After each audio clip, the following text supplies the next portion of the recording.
औज़ुबिल्लाहि मिनश्शैतानिर्रजीम बिस्मिल्लाहिर्रहमानिर्रहीम। हम अपने तमाम नाज़रीन को खुश आमदीद कहते हैं अपने यूट्यूब चैनल वज़ाइफ़ और इस्लाम पे।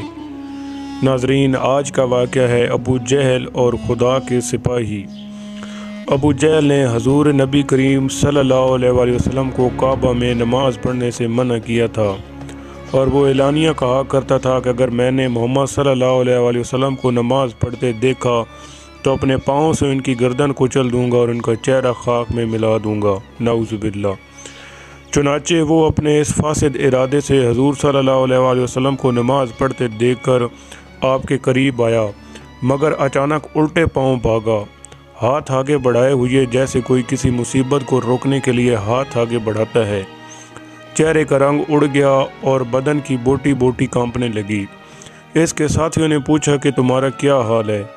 तो कहने लगा कि मेरे और मोहम्मद सल्लल्लाहु अलैहि वसल्लम के दरमियान एक खंदक है जिसमें आग भरी हुई है और कुछ दहशतनाक परिंदे फैलाए हुए हैं।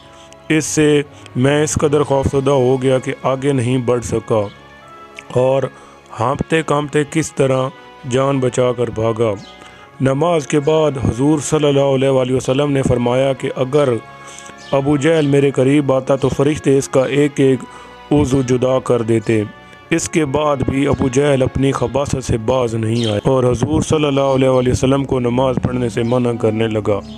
इस पर हुजूर सल्लल्लाहु अलैहि वसल्लम ने इसे सख्ती से झड़क दिया तो अबू जहल ने गुस्से में भरकर कहा कि आप मुझे झड़कते हैं, हालांकि आपको मालूम है कि मैं मक्का में मुझसे ज़्यादा ताकतवर और बड़ी मजलिस वाला कोई नहीं है।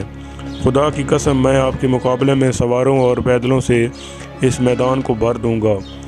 इसकी इस धमकी के जवाब में सूरत अलक यानी सूरत इकरा की ये आयत नाज़िल हुई जिसका तर्जुमा है, हाँ अगर बाज ना आया तो हम ज़रूर पेशानी के बाल पकड़ कर खींचेंगे।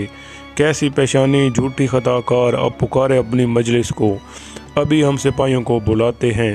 हदीस शरीफ में है कि अगर अबू जहल अपनी मजलिस वालों को बुलाता तो फरिश्ते इसको बिल ऐलान गिरफ़्तार कर लेते और वो ज़बानिया की गिरफ्त से बच नहीं सकता। अबू जहल जब तक ज़िंदा हमेशा हुज़ूर सल्लल्लाहु अलैहि वसल्लम की दुश्मनी और ईज़ रसानी पर कमर बसता रहा और दूसरों को भी इस पर उकसाता रहा। आखिर कैर खुदाबंदी में गिरफ़्तार हुआ कि जंग बदर के दिन 2 लड़कों के हाथों से ज़िल्लत के साथ कत्ल हुआ और इसकी लाश बेकारो कफन बदर के गड्ढे में फेंक दी गई। इस तरह तमाम दुश्मनाने रसूल तरह तरह के अज़ाबों में मुब्तला होकर हलाक व बर्बाद हो गए। सुभान अल्लाह। नाज़रीन, अगर आज की हमारी वीडियो आपको पसंद आई है तो इसको लाइक कर दें और अपने दोस्तों के साथ शेयर कर दें और हमारे चैनल को सब्सक्राइब कर दें, साथ में घंटी के निशान को दबा दें ताकि हमारी नई आने वाली वीडियो सबसे पहले आप तक पहुंच सके। शुक्रिया।